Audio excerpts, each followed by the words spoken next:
Meaning of junior. Junior.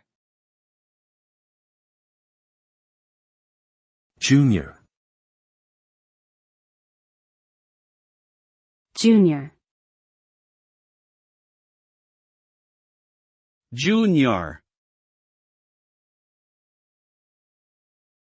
Junior is used to describe someone who is younger or less experienced than someone else with a similar name, position, or profession.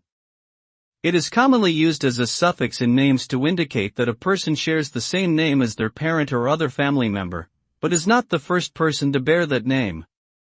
For example, if a man named John Smith has a son and names him John Smith Jr., the son would be called Junior to distinguish him from his father. In a professional context, junior can be used to describe someone who holds a lower ranking or less senior position than another person with the same job title.